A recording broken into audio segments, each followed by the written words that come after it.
تفضل يا اخوان، تفضل.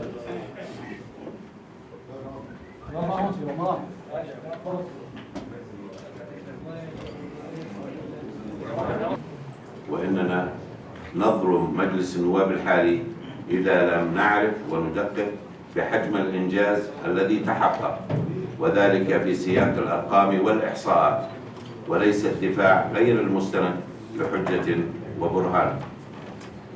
فعلى مدى 9 دورات غير عادية وعادية واستثنائية ناقش المجلس وأقر عبر لجانه وجلساته 172 قانونا، وعقد 12 جلسة مشتركة، وما تزال اللجان النيابية تعكف على مناقشة 68 قانونا حتى يومنا هذا، في تكريس واضح لدور مجلس النواب الدستوري في مجال التشريع. أما ما قدمه المجلس في مجال في دوره الدستوري رقابيا، فقد طرح أعضاء المجلس الكرام 3088 سؤالا، وبلغ حجم الرد عليها معدلا قياسي 2189 ردا.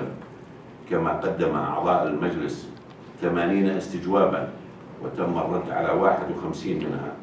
كما ضاعف المجلس من إنجازاته في أنه قدم 57 اقتراحا بقانون و531 مذكرة نيابية. وفي مجال آخر، فقد فعل مجلس النواب ال17 دوره في الدبلوماسية البرلمانية، وذلك في سبيل دعم جهود جلالة الملك الذي جال العالم مقدما قضايا المنطقة والإقليم، ملخصا أوجاع الشعوب ومعاناتها، مكرسا مفهوما جديدا لمملكة التحديات. لذلك مضينا في مجلس النواب نحو الانضواء بدور فاعل في العديد من الاتحادات والمنظمات والجمعيات البرلمانية العربية والدولية، في الاتحاد البرلماني العربي والبرلمان العربي والجمعية البرلمانية للاتحاد من أجل المتوسط التي نحن نواب الرئيس فيها، والجمعية البرلمانية المتوسطة، كما في اتحاد مجالس الأعضاء بمنظمة المؤتمر الإسلامي، وأيضا الجمعية البرلمانية لمجلس أوروبا والاتحاد البرلماني الدولي. وأخيرا تم انتخاب رئيس مجلس النواب الأردني ليكون عضوا في اللجنة التحضيرية لمؤتمر رؤساء البرلمانات في العالم.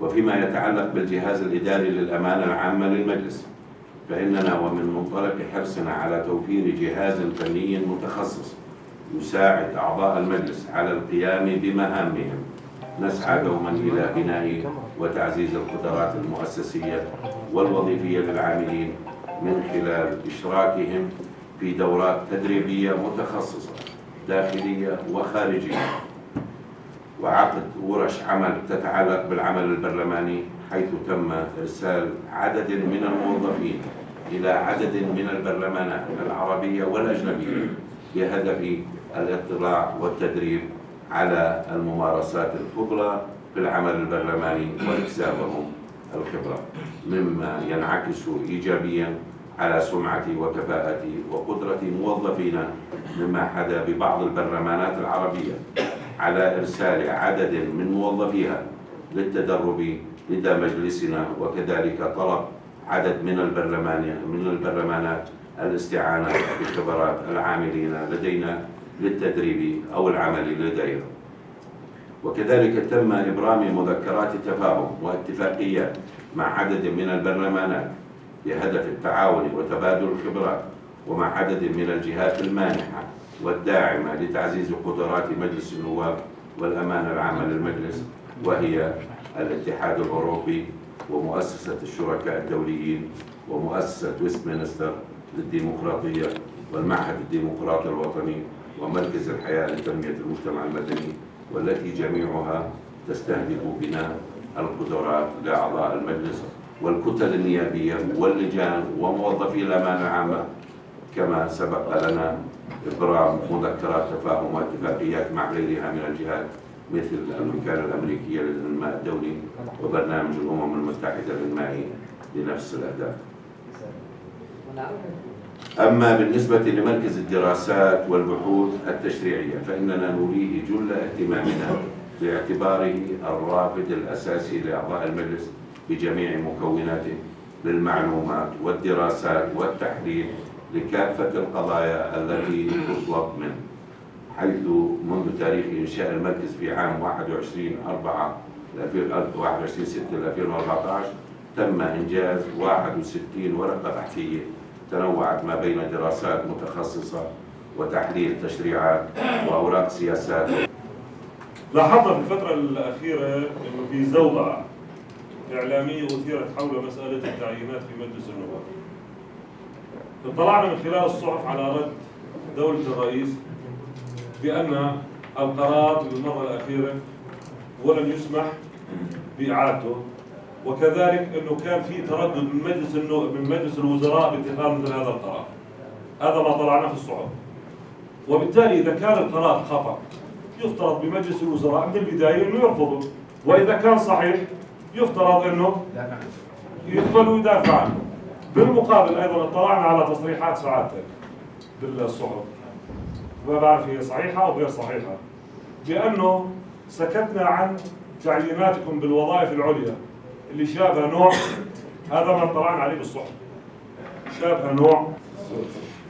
هو أستاذنا يعني ربما على مداخلتك بأن مجلس النواب بسجال وهناك مجالس في أوروبا والدول المتقدمة الديمقراطية يعني يحدث فيها من المشادات والمشاجرات ربما يعني أن تدل على ديمقراطية كما تحدث. وأنا هنا أقول تنتهي حريتك عندما تبدأ حرية الآخرين إذا أردنا الديمقراطية الحقة. إحنا كأردنيين بعاداتنا وتقاليدنا أن نرى مجلس 17 حقيقة يعني أصبحت، لو بدي أحكي بالكلام اللي ينشر في جرائدنا أو الكلام ما بين بحكي الشارع اللي بحكي الأردني عصابات، ليس وصف لهؤلاء النواب مع كل الاحترام لهم أصبحت يعني عفوا بهالكلام وآسف إني أحكي هذا الكلام بالزعرنة بالعصابات بشغلات يعني حقيقة الواحد يستاء منها. ذكرت لا معلش عفوا دكتور، يعني أنت ذكرت عن تعديلات إنجازات لهذا المجلس رائعة جدا. إذا أنا بدي أحكي شغلة هو يعني رد المشكلة مش في مجلس النواب كما المشكلة فينا إحنا وباختيارنا. نرجع نحكي اختيارنا لمجلس النواب هو إحنا وهو إحنا سبب هذا الشيء. سؤالي هو إنه كرئيس مجلس النواب يعني ما عندك الصلاحية والسلطة إنك توقف النائب اللي يسيء لهذا المجلس وأساء لهذا المجلس بعقوبات مثلا، حتى إنك يعني تبرد قلبنا شوي. أبدأ مع أستاذنا الجليل أستاذ كمال لأنه مشهد نيابي. إحنا يعني أنا هنا ما أنا بصدد أن أدافع عن أشخاص.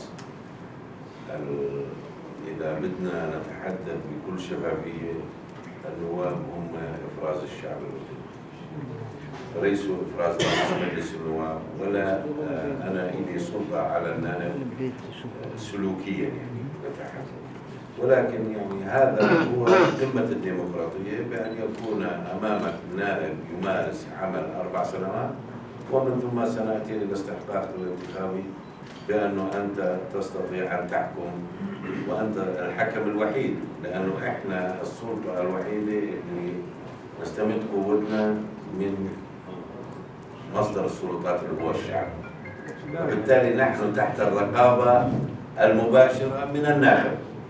فيعني آن الأوان أن تأتوا أنتم بالنتائج وتقيموا وتفصلوا. يعني ما بدي أنا أفوت أكثر في هذا السجال، لأنه ليس المعني رئيس مجلس النواب أن يصور مسار سلوك زميل نائب.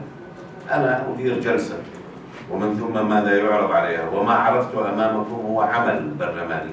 أما السلوكيات والانضباط والألفاظ وكذا هو ليس بعمل نشاز أو يخص مجلس النواب الأردني. إذا نشوف حتى البرلمانات المتطورة من اليابان إلى كوريا إلى لبنان إلى حتى بأمريكا هنالك دائما سجال ما بين النواب، وهناك لغة صاخبة ويعني لغة مألوفة بالبرلمانات.